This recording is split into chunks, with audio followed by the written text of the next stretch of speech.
Hey everybody, it's Jason Blaha here, and today I want to give you guys a real-time example, right? A real-time example of when we say that there is only one way to lift maximum weight, of exactly what that means and how max effort work done in the conjugate system teaches you that. Okay, you guys watch here. The other day I was testing dead pin bench against light bands. Now, anyone who's ever done the dead pin bench knows that it absolutely tests your starting strength because we have no way to use a stretch reflex. Okay, even on a pause bench you can use a stretch reflex. This completely removes that, and you have to use the pecs and the anterior deltoids to get the weight started, and if they are not strong enough, you will not do so. Now, you guys watch what happens here. I tried to press it. Wide grip, right? What do I mean by wide grip? Index finger on the rings, right? Almost at the limits of what's a meet legal grip bench. I couldn't break it off the pins. I went over to a closed grip bench, which I have historically tended to be a hair stronger at. What happened? I just exploded it, right? I couldn't move it. That was a missed rep. I just changed the grip and immediately hit it. Went up 10 more pounds, did the same thing. In fact, this one flies up faster. Flies up faster. We're going to talk about this in detail here. So I couldn't break 295 plus the bands off there. 305. Easy. Easy. Since that was so easy, I went up again. 315. Now granted, we don't know how much band is right at the bottom. It's very, very little. These bands don't really kick in until I'm a good 6 inches off.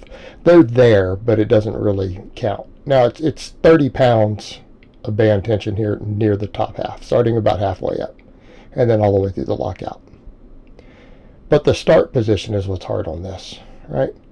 315. I had to dig in. I broke it, and then lock it. The bands are making it a little hard at the lockout because we use so much power breaking it off the bottom. Now, what's our lesson here? Our lesson here is that had I just stuck with the wide grip, which I have been trying to work, and I know I'm not the best at it, never have been, I would have had a 295 miss. My lift for the day would have been 275. Pathetic. Right? Because we know I can rep out 275 for reps on the bench. But that dead pin would have been a miss. 295 would have technically been a miss. Instead, I ended up with 315 by adjusting the grip. So when we start talking about form, technique, everything else, we're talking about max lifts. Maxing out on different lifts and different strength curves and start positions teaches you where you are strongest. Well, what is maximum strength? Maximum strength is our ability to display maximum force against an external object. Now, based upon what we're seeing here, how does this carry over to anything? Well, this carries over to my bench pressing.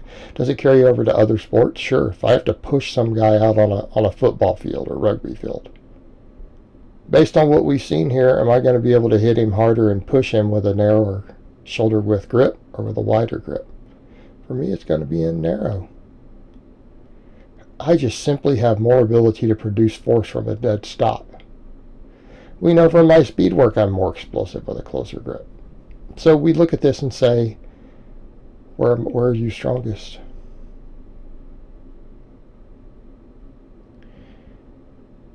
All right, this matters. Because when we use these different start positions, it teaches us to dig in and groove. And that's the whole point. Everyone needs to understand, what is 1 rep max training? You ramp up to a max. As you go, you find your groove in your position. People say this silly stuff, oh, it's all about you've got to be in your groove. No, you need to find your groove. Don't start with your groove. You didn't get out of your groove. You didn't find your groove for the day. And you'll see guys like Louis Simmons say the reason we have to do max effort training is there is only one way to lift maximum weight. In my case, that maximum weight on that particular lift was 315.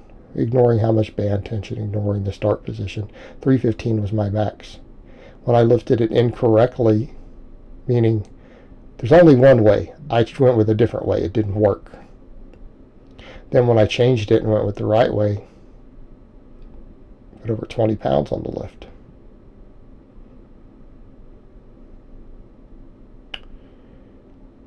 If I were to go off other lifts, I would assume my disparity is much smaller than that. It's like, oh, maybe it's a little different. Maybe they're pretty similar. I just seem to move a little slower with the wide grip. I just need to work on this. Well, I've been working on all those muscles. Been working on those muscles. Has it helped? No. Does it mean I shouldn't continue to work on those muscles? No, we need to work on those muscles. If we know that we suck at wide grip because of certain possible muscle weaknesses, we keep working those weaknesses. But here's the thing, when it comes to maxing out, you better use the variation that lets you lift the most weight. You better find that groove.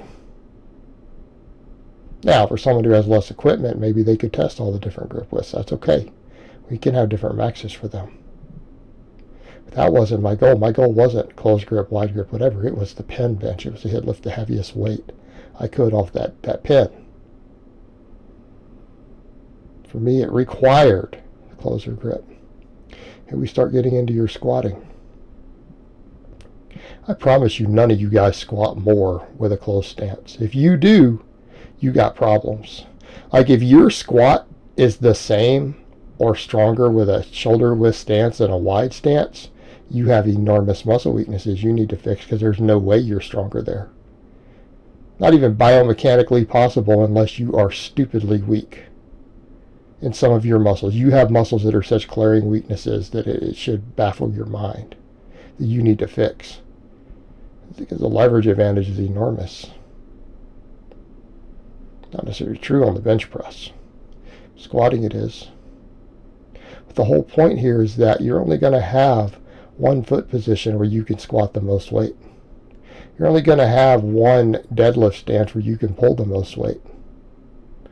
When we max out and we start pulling against heavier weights, we have to adjust those grooves as we go. We start finding where we're strongest. When you do dead pen work, or you do a little bit of partial work of any type for maxes, what do you start finding? You start finding your groove real quick. And what is that groove? Foot position, hand position, back tightness. Okay. Stuff teaches us to figure out where we're strongest. And if we figure out where we're strongest, it can tell us a lot about what we need to do with our rep work. We find the groove. And that's the point. That's one reason the system works so well. And people don't want to grasp that. They completely lose sight of that. It teaches you how to find your different levers. It teaches you to find where you're strongest and where you're weakest. It'll teach you where to grip and stand and pull and push to lift the most weight, because you're having to do it with different lifts. You start learning your body structure. You start learning to just get strong. It's no longer about, oh, am I strong at the squat, bench, and deadlift? It's like, am I strong at these different start positions? Am I strong? How do I find my strength? Because when you start doing it with these lifts, it starts carrying over to everything. You start figuring out how to find where you're strongest at everything that you do. It just makes you all around strong.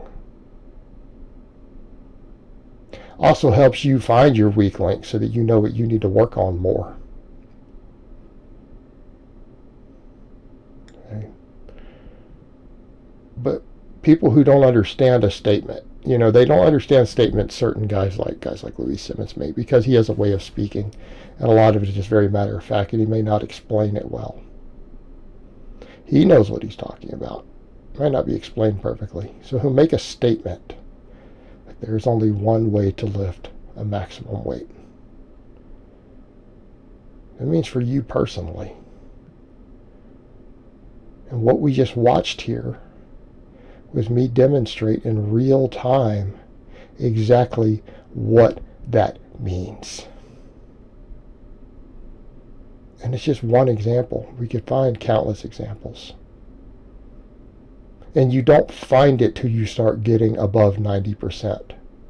We don't find it till we start going really heavy.